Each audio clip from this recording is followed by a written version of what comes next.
Hear that glitch? It's time to thwip. What's up, everybody? I'm AJ, and welcome back to the Thwip Side. And tonight I'm taking a look at the vintage Attack Spawn figure from the Spawn 1997 movie. Now, I know a lot of people criticize the Spawn movie and say it's trash, but I personally like it. Is it a cinematic masterpiece?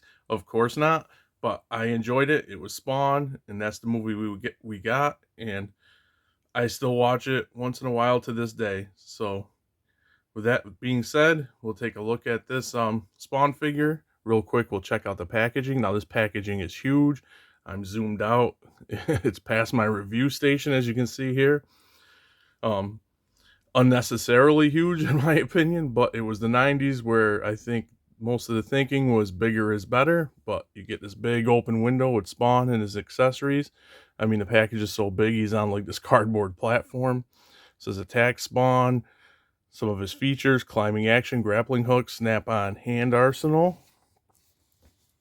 Another graphic of the movie: Born in Darkness, sworn to justice.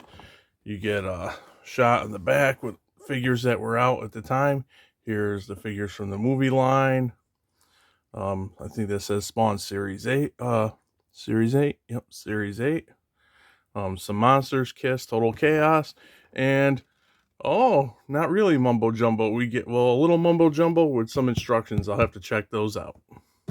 And here is movie Attack Spawn out of his big plastic prison. And I've got to say, for a figure from 1997, he looks really awesome.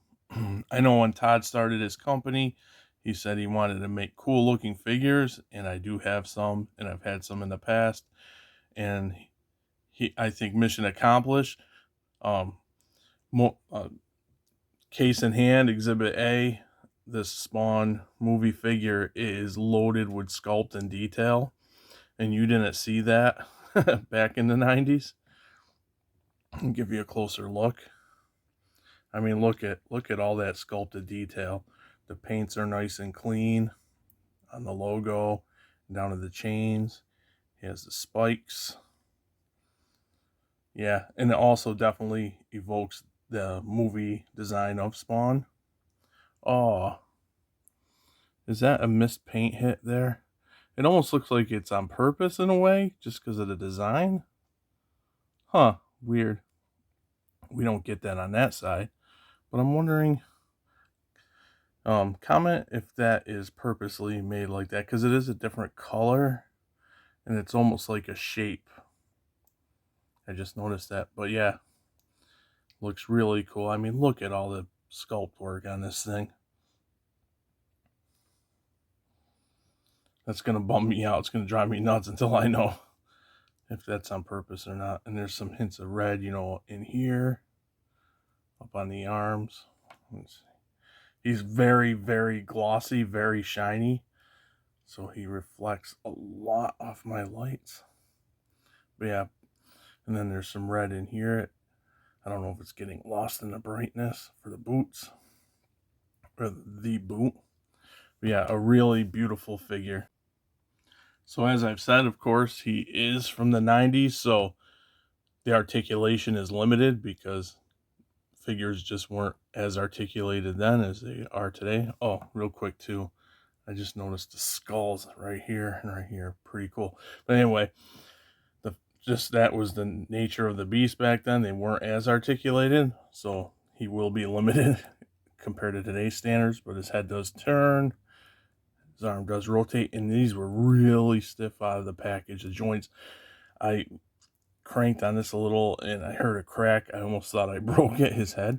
Same with his arms. He's got a single elbow.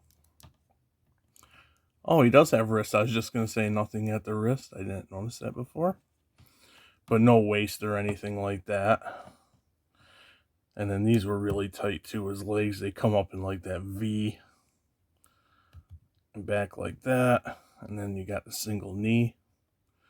And then nothing else. No ankle, no swivel, upper thigh or anything. But it's Todd, so he wouldn't have an upper thigh cut anyway. But yeah, limited articulation, but that's to be expected from this era. Another theme from this era that this guy comes from is play features, and that's where this guy's accessories come into play. And he's got quite a bit. He's got like this, and it's really nicely sculpted. Some blades, they're all really nicely sculpted. And then this bladed thing, yeah, these monster hands. And I don't even know what this is, some kind of weapon. But like I said, the play feature comes into play because his wrists, if I ever come out, I mean, his hands come off, and you can plug in these different things. I don't know. So you could plug in, say, this. If I can get it in like so, I just bent it. It is a little soft. So there you go. I think this can go over an arm.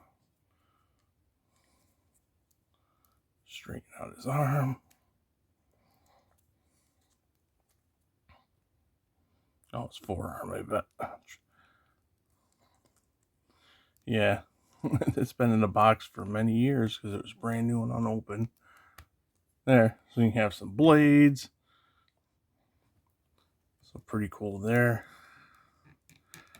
Take that out. Give him a big hand. So a lot of options with this guy. I don't think I'd ever use this, but maybe, you never know, just to mess around. The name of the game is Fun. I think this is supposed to plug into, oh, that's his fist, dummy. Oh, maybe this is like some kind of axe thing. Yeah, okay. So yeah, there are the hand play feature, or, well, yeah, things that can attach to his hand for play features. But of course, if you remember the packaging, he also comes with his cape that's spread out like wings. Very, again, very nice sculpt. Really nice. They are articulated, hinge like that.